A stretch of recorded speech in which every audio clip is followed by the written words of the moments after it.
Continuing the conversation now with Tudor Dixon, who's a former Republican candidate for governor in the state of Michigan, host of the Tudor Dixon podcast. Welcome.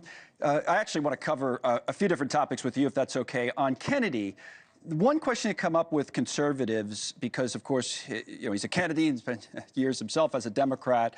Social conservatives were wondering about his views on abortion. So let me play a clip from the hearing today on that topic. We'll cover that and then move on. Here's Kennedy once again.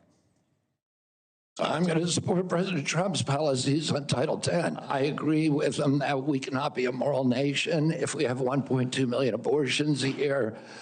I agree with him that the states should control abortion. I serve at the pleasure of the president. I'm going to implement his policies. Now, Kennedy has become very popular, as you know, in conservative circles. This whole Make America Healthy Again movement, especially among conservative mothers, has taken on a life of its own in some ways. Were his answers good enough today for conservatives? I mean, conservatives knew exactly who he was. They support President Trump. They trust President Trump. And he just said he is there to serve the pleasure of the president. He's going to enact President Trump's policy. That's what people want to see. And I think what you were just talking about with making sure that our food is healthy, our water is clean, all of those things, that's what parents have been concerned about for so long. And Bobby Kennedy has come out so many times and said he is concerned about chronic illness in our kids. I am too. I'm a survivor of cancer. I had cancer when I was 38. Why did I get cancer at 38? You know, so when I hear him talking about too many people are getting cancer too young or chronic disease too young, I love that. I think this is fantastic to have somebody that's really going to dig through this, that's not beholden to the pharmaceutical companies. Okay, we're going to revisit this as our coverage continues. As I said, I want to hit on a few other topics, if I can, with you. One that just came in first, and then we'll talk about the Laken Riley Act, which the president just signed into law. We watched that live. But the president also, now, the AP is telling us, is directing the opening, again, of the Guantanamo Bay detention center in Cuba to hold migrants illegally, who are in the U.S. illegally. So Guantanamo Bay is going to be open for migrants. Thoughts?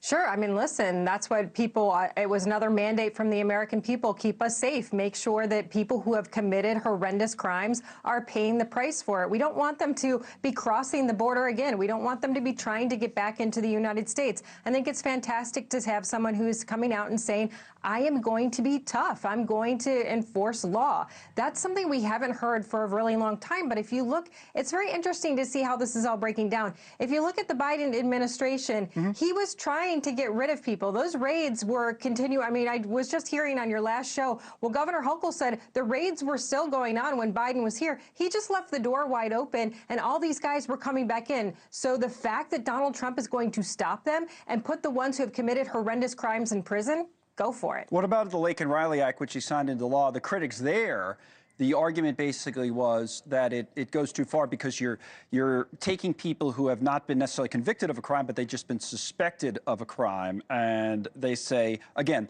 that that's too much. You say what?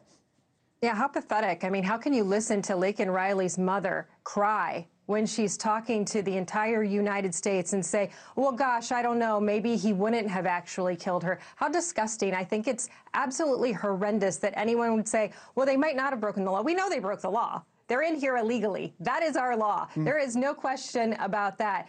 When somebody is being arrested for something and he was arrested on multiple different charges, get him out of the country. To your point about Laken Riley's mom, you brought that up. Let me play that clip. It was on the air live, and then I do want to ask you at least one political question before we let you go, but this is what Tudor's talking about a short time ago.